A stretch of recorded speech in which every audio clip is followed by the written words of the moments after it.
მოგესალმებით ყველას, ამ ვლოგში გაგეზიარებთ ჩემს მოგზაურობას მანქანით ტაილანდის გარშემო. დავიწყებთ კუნძული ფუკეთიდან, რომელიც მდებარეობს ქვეყნის სამხრეთით და გავემართებით ჩრდილოეთისკენ ჩანგრაის მიმართულებით. ეს გზა დაახლოებით მოიცავს 1000 კილომეტრს, შესაბამისად გზად გავჩერდებით სხვადასხვა დაბალბიუჯეტიან სასტუმროებში, რომლებსაც თქვენს გაჩვენებთ და გაგიზიარებთ და ასევე საკუთარი კარვებით სხვადასხვა ლოკაციებზე. დავათვალიერებთ ძალიან ბევრ ღირსშესანიშნაობებს, აზრებს და შევიცნობთ ტაილანდურ კულტურას. იზიარებთ ჩემს გამოცდილებას, გზებს, ლოკაციებს და იმედია თქვენს მოგეწონებათ და დაინტერესდებით ტაილანდით.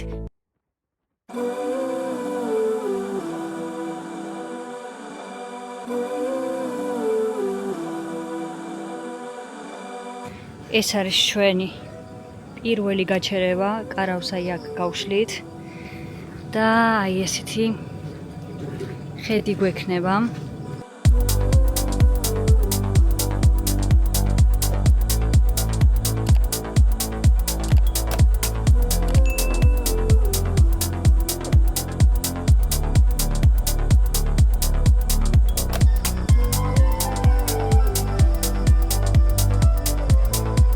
ესეთი კაფეა ტერიტორიაზე. ულამაზესი ხედით.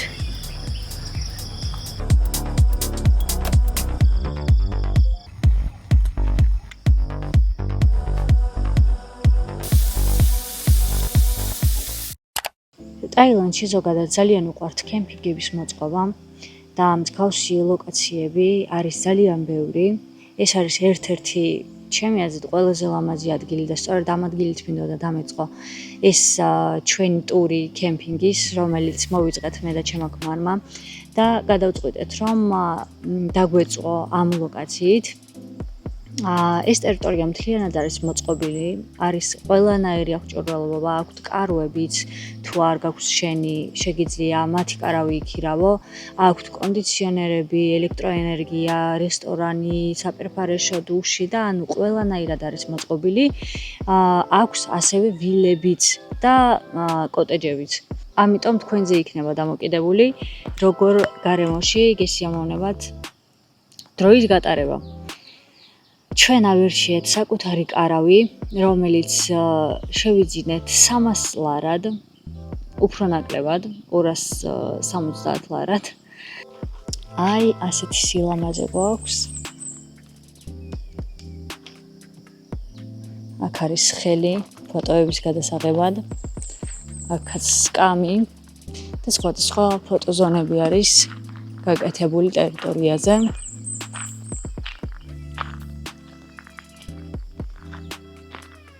აი ასეთი სილამაზე არის ტაილანდის ერთ-ერთ კემპინგის ადგილას.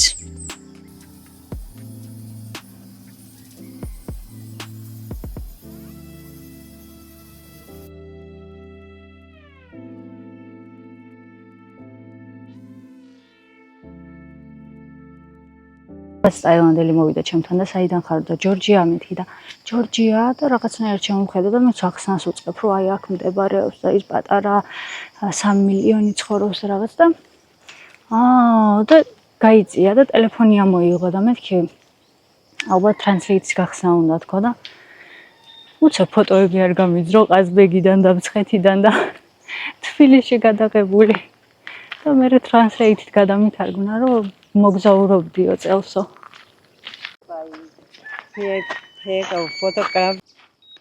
აი მეუნება რომ ყაზბეგშია ნამყოფი.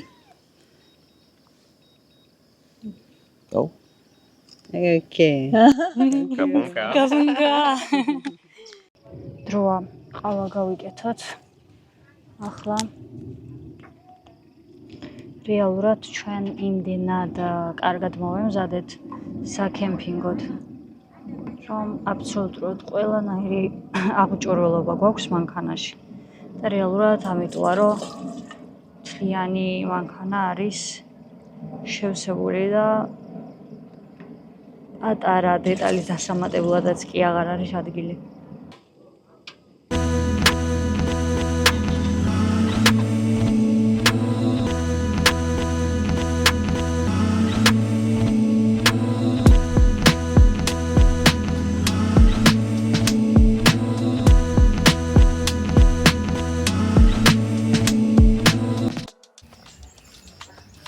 მივდივართ ყავის დასალევად. დღეს აღარავინ არ არის მგონი ჩვენს გარდა და აქაურის სტაფის გარდა, რადგან არის კვირა დღე და დღეს დილით ძალიან ბევრი კარავი დაიცალა და დღეს ჩვენც ნელ-ნელა ავიბარგებით და წავალთ სხვა ადგილების სანახავად ტაილანდში. ეს ის ჩვენი ბოლო წამები დადგმობის და გავემართებით ზევით და ზევით. ნახოთ როგორი იქნება შემდეგი ლოკაცია. ერთადერთი ვიცი რომ შემდეგი ლოკაცია იქნება სასტუმრო. და სავარაუდოდ 2 დღე ვიქნებით სასტუმროში და შემდგომ წავალთ ისევ ჩვენი კარვებით სადმე დასარჩენად.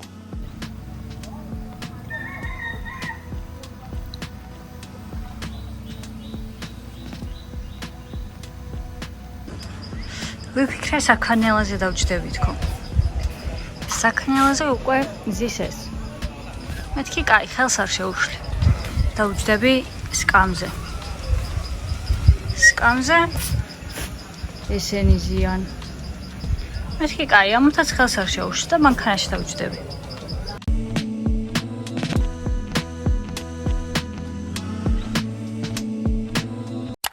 შემოვედით ახლა გზად ერთ-ერთ საყვარელ კაფეში. ცოტათი დავისვენებთ და გავაგრძელებთ გზას. გზაში დაგჭირდება კიდევ 2 საათი, რომ მივიდეს ჩვენს სასტუმრომდე. აქ გვაქვს პატაი და ბრინჯი ხორცის მიქსთან ერთად.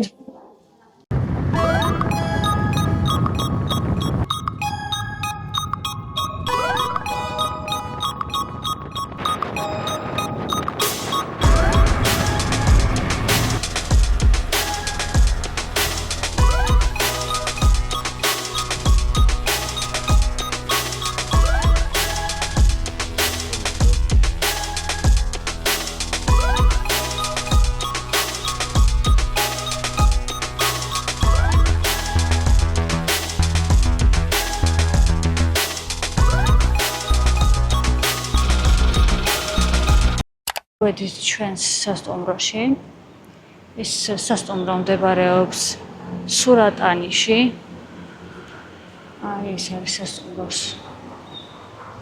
სახელი. ასე გამოიყურება. დღეს მოვიდით 5 საათზე.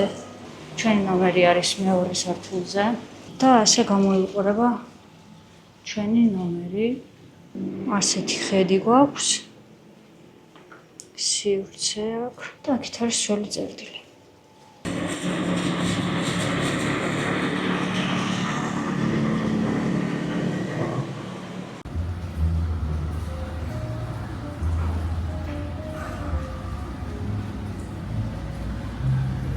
ეხლა შემოვედით კაფის ტერიტორიაზე. სივრცე ძალიან საყვარლად გამოიყურება.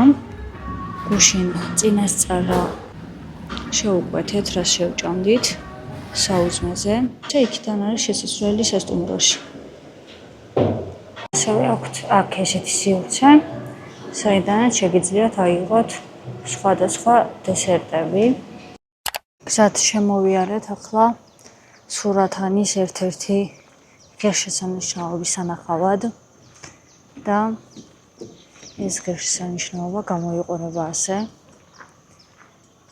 ტაილანდში მოსახლეობის უმეტესობა ბუდისტია. ტაძრები და ბერების პატივისცემა აქ ცხოვრების ყოველდღიური ნაწილია.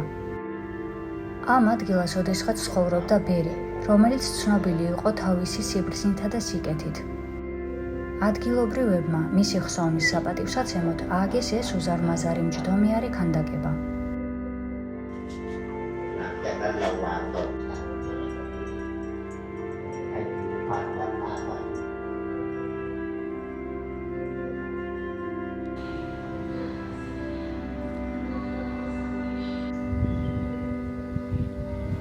ეს კი ტაძარი სახელად ვატ ხაოსუვან პრაჯიდია.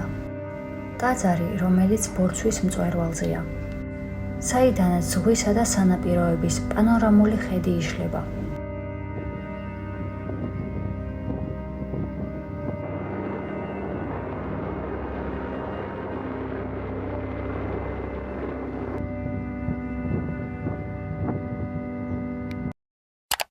გავაკეთეთ ახლა ჩეკაუთი სასტუმროში და წამოვედით. დღეს ცოტა ვქურცნობდით თავს და ამიტომ გადავწყვიტეთ დღესაც წავიდეთ სხვა ქალაქში და დავრჩეთ სასტუმროში. თუმცა გეგმების მიხედვით უნდა დავრჩენილიყავით დღეს კარავში, თუმცა არა უშავს.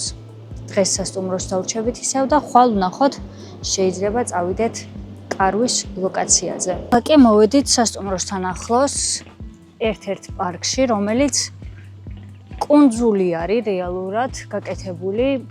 პატარა ხიდი არის, რომელზეც გადმოდიხარ და ხვდები პარკში. რუკაზე არის როგორც კუნძული, ისე მონიშნული.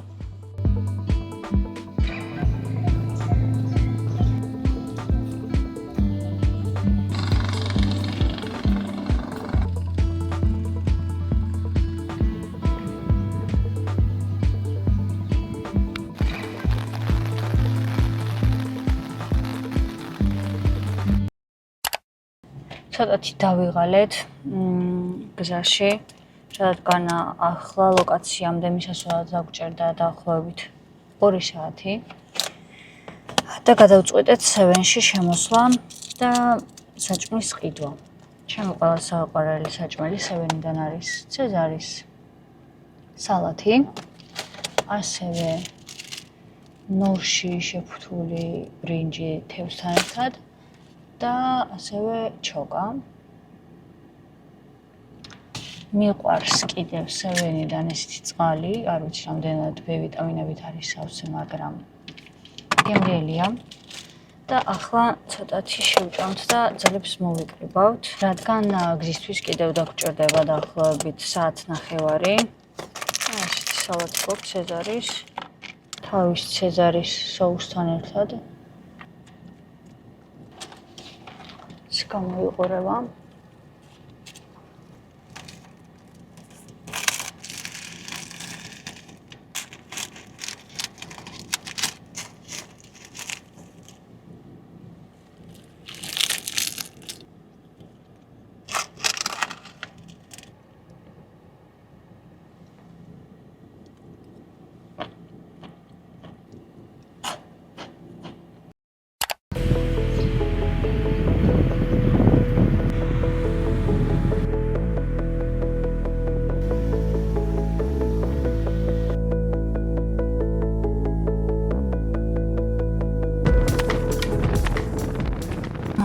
ჩვენ სასტუმროში და ძალიან კომფორტულია, რომ მანქანას შეგვიძლია გავაჩეროთ აქ. აქ კი არის ნომერი. გვაქვს. ამ სასტუმროში გადავიხადეთ ერთ ღამეში $14, შედის საუზმეც და ტერიტორიაზე არის ასევე აუზი. ამიტომ ხვალ დილით უფრო კარგად დავათვალიერებთ ტერიტორიას. ეხლა კი წავედი, რადგან დაღლილები ვართ, თვალიც ჩეცთლებული მაქვს გზის და დაღლილობის გამო. და სწორედ ამიტომ გადავწყვიტეთ დღეს სასტუმროში დარჩენა და არა კემპინგზე სადმე წასვლა. იმედია ხვალ უკეთესად ვიქნები. დამშვიდობისა. ახლა არის ჩვენთან 8 საათი დაახლოებით და დაგათვალიერებინებთ ტერიტორიას.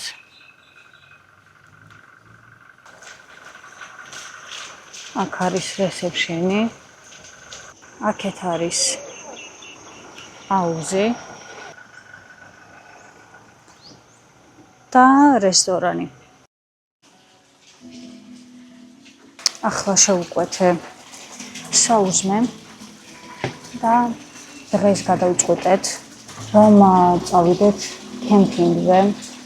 შესაბამისად მოვწესრიგდებით, ჩავლაგდებით და დაახლოებით 20 წუთის სავალზე იქნება ეს საკემპინგო ადგილი სანაპიროსთან. ვფიქრობ, რომ საინტერესო გამოცდილება იქნება სანაპიროსთან დაბანაკება.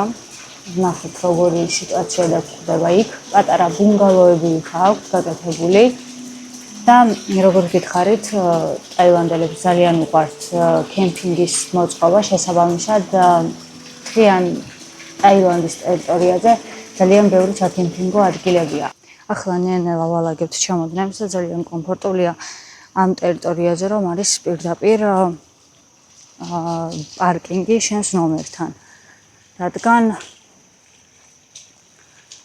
აღარ გვიწევს ჩემოდნების აქეთ-იქით სართულებზე თრება. აი ესე გამოიყურება ჩვენი საყვარელი მანქანა, რომელიც დაგვატარებს აქეთ-იქით. ჩეკაუთი გქონდა ახლა და გავემართებით კემპინგის ადგილას, გზად შემოვივლით რაღაც ღირსშესანიშნაობებს. ჩვენი უკან ნივთები მაინც მიუხედავად იმისა, რომ ყველაფერს უყრით ყოველ დღე და ყოველ ჩეკაუთის დროს, მაინც ლეგოს ვაწყობთ ყოველ დღე მანქანაში და მთელი მანქანა არის სავსე. ცოტათი რთულია ასე მოგზაურობა, მაგრამ თავისი ხებლიც აქვს. თავარია ეტევა და ლეგოს თამარს არ აუშვებს ვითამაშებთ კიდევ თუ ესე მოგვეწონა ჩვენი მოგზაურობა და არ აუშვებს ავაწყობთ ხოლმე ყოველ დღე ესე ლეგოებს და ვიქნებით. Wave Point-ზე ამოვედით ახლა და ნახეთ როგორი ხედია აქ.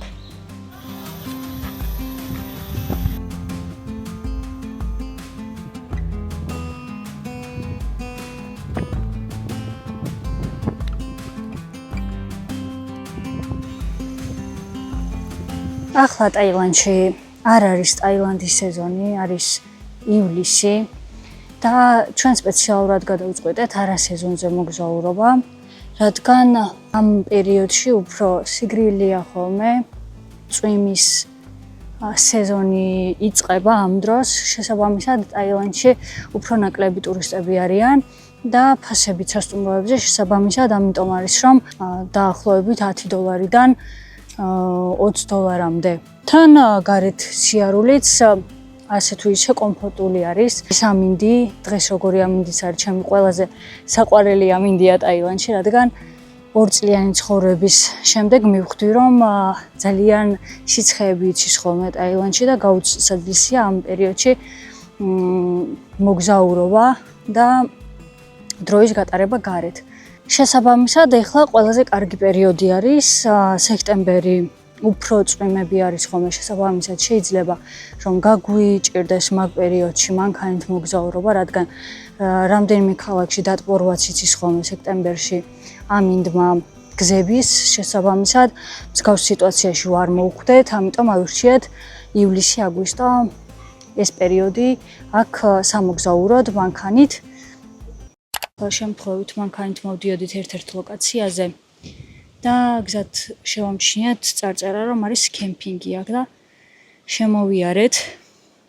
ვთავაზობენ ასეთ ადგილს. ხედი აქედან არის ისეთი და ღირს 250 ბატი.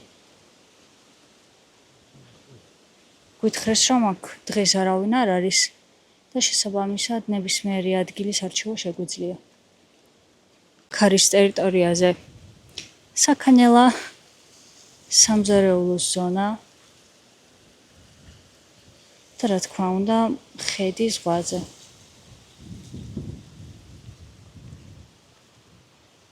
სხვათა შორის არ არის ცუდი ადგილი, იქ ვიყავით ჩვენ ახლა მეორე სართულზე.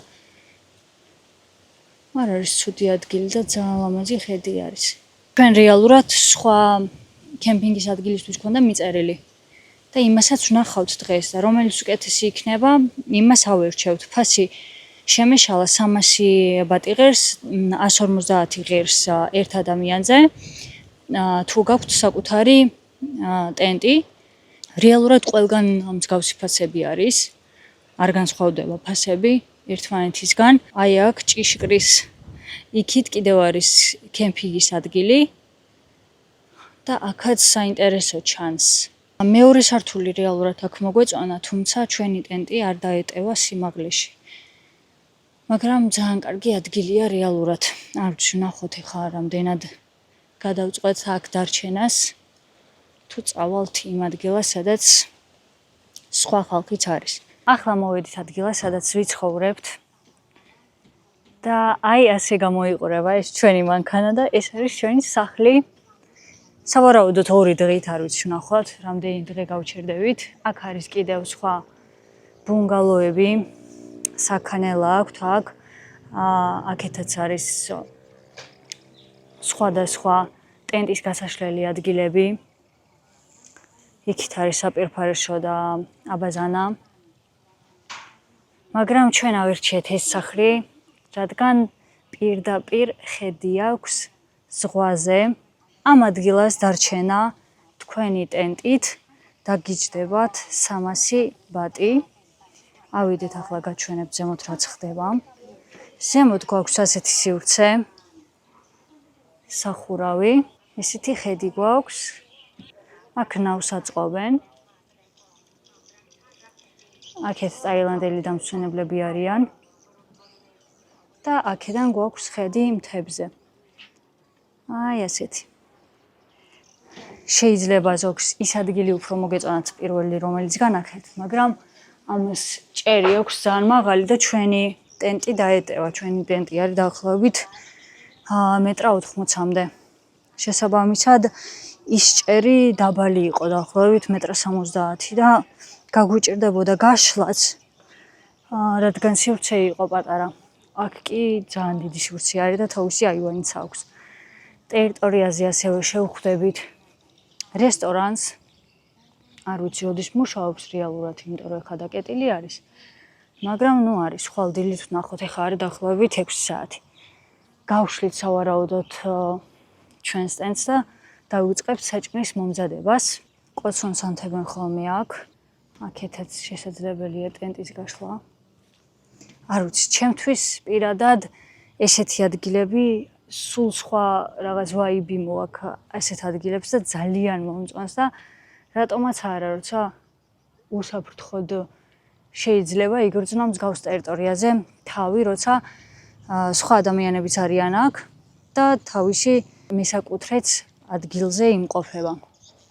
ახლა გვითხრეს თანხას როცა ვიხდით, გვითხრეს რომ აქ შემოსვა ზოგადად ღირს 200 ბატი. არ აქვს მნიშვნელობა რამდენი ადამიანი იქნებით, რადგან ამ ტერიტორიით სარგებლობთ და არის სხვადასხვა სკამები, მაგიდები, საქანელები და ასე შემდეგ. რახან ტერიტორიით სარგებლობთ, კიდევ 200 ბატი არის გადასახდელი და ტენტით დასარჩენად არის 300 ბატი გადასახდელი. თუმცა ჩვენ გვითხრეს რომ მხოლოდ დარჩენის ფული გადაიხადეთო და არ გინდათ შემოსვლის თანხის გადახდაო. შესაბამისად, მთლიანად ახლა 2 ღამეში გადავიხადეთ 600 ბატი და ელექტროობაც გვითხრეს რომ უფასოდ შეგიძლიათ რომ ისარგებლოთ, ისე ფასიანი არისო. რა ვიცი, ჩემი აზრით ძალიან კარგი ფასი არის. ჩვენ მანამდე სადაც ვცხოვრობდით, იქ ელექტროობა ფასიანი იყო, აქაც ფასიანია, მაგრამ გვითხრეს რომ არ გადაიხადოთო და ღირდა 250 ბატი, თუმცა არ ვისარგებლეთ, რადგან მანქანაში ვტენდით ჩვენს ტელეფონებს, კამერებს და ასე შემდეგ. გიწვევა სიმინდი, არის ეს სალათი. ასევე აქ გვაქვს ესეთი რაღაცა, ესეთი ცომი და ცომში არის ციყორის ხორცი კვერცხთან ერთად. ცომი არის ძალიან რბილი და ძალიან გემრიელია.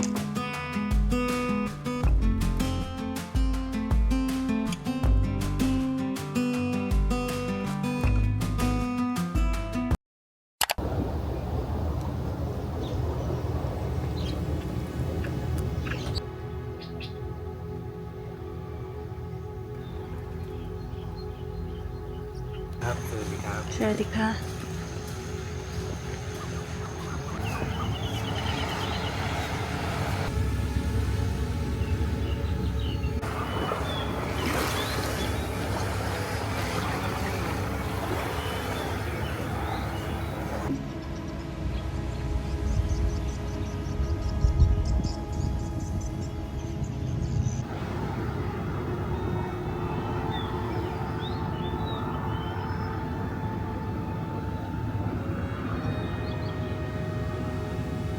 შეგნიდან გაჩვენებთ, როგორ გამოიყურება ჩვენი კარავი. აქ ესეთი სახურავი გვაქვს. ეს კარავი, ეს შავი ზედაპირი იცავს კარავს იმისგან, რომ თავად კარავი არ დაგვისველდეს და ასევე აქვს ასეთი პატარა ადგილი იმისთვის, რომ თუ მაგალითად ესეთი სივრცე არ გვექნება, აქ შევძლოთ დავდოთ ჩვენი სკამები მაგიდა და მოვამზადოთ საჭმელი და გვექნება თავზე გადახურული წვიმების დროს, რომ არ დაგვისველდეს და გაზმაც კარგად იმუშაოს. აქეთ ამ კარავში კონკრეტულად გვაქვს დამტენები გვაქვს შეერთებული და ვტენით ჩვენს ტექნიკას. აქ არის სიეტკა. შიგნით განსაკუთრებული არაფერი არ გვაქვს, მხოლოდ ლეიბი, ბალიშები და საბნები. თუმცა გაჩვენებთ რაღაც დეტალებსაც, უფრო კონკრეტულად ვისაუბრებ, იმათთვის, ვინც შეიძლება სამომავლოდ წავიდეს საკემპინგოდ. აქ ჩვენს კარავს აქვს 4 ფანჯარა და ეს კარები.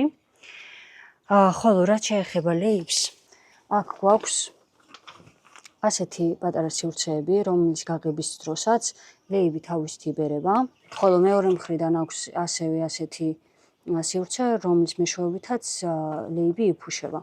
ასევე გვაქვს ასეთი ბალიშები, რომლის გაღების დროსაც აქეთა მხრიდან იბერება, ხოლო დატრიალების შემთხვევაში ბალიში თავისით იფუშება და აღარ სჭირდება რაღაც ნასოსები ცალკე და მსგავსი რაღაც ტექნიკები იმისთვის, რომ გაიბეროს ლეიბები ამ ბალიშებით. როცა იფუშება, პატარა ადგილს იკავებს.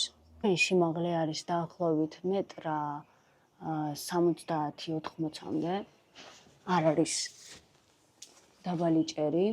აქ გვაქვს ნათურები, სხვადასხვა განათებებით არის, აქ არის კოღოებისთვის წამლები და გარე სივრცეში გვაქვს 2 სკამი გასაშლელი, მაგი და გაზი ჩვენი და ასევე მუშაობს ჩვენი სანდო მეგობარი ტაილანდში სიცხეების დროს. აქ არის პერსახვაცი, რომელიც სწორედ ასეთი კემპინგების დროს არის განკუთვნილი, იმის გამო, რომ ძალიან მალე იწოვს სითხეს და ძალიან მალე შრება და შესაბამისად ასეთი სიტუაციების დროს მიგნება. ასევე გვაქვს ესეთი მოწყობილობა, რომელშიც იდება ჩვეულებრივი ტელეფონის ნომერი, Huawei-ის არის და მთლიან ტერიტორიაზე Wi-Fi-ის სახით გვაქვს ინტერნეტი.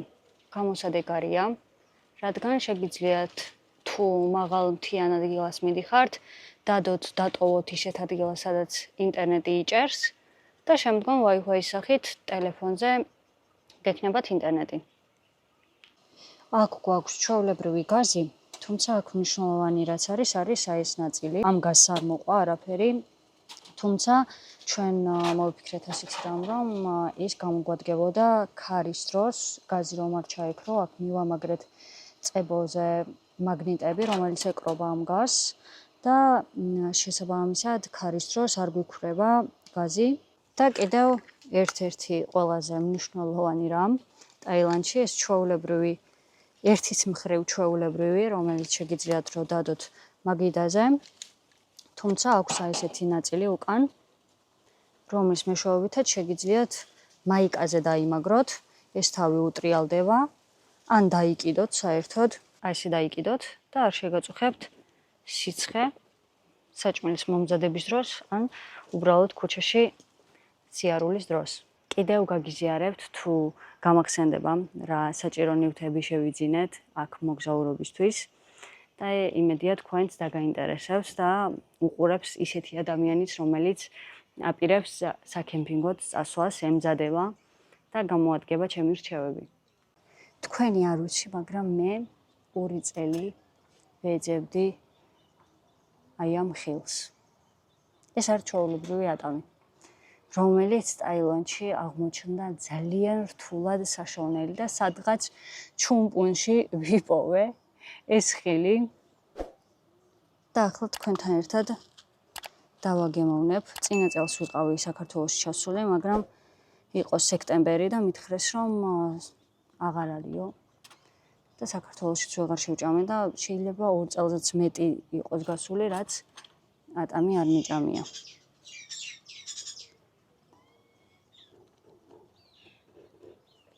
ძალიან გემრიელია. ჩვეულებრივი ატამია.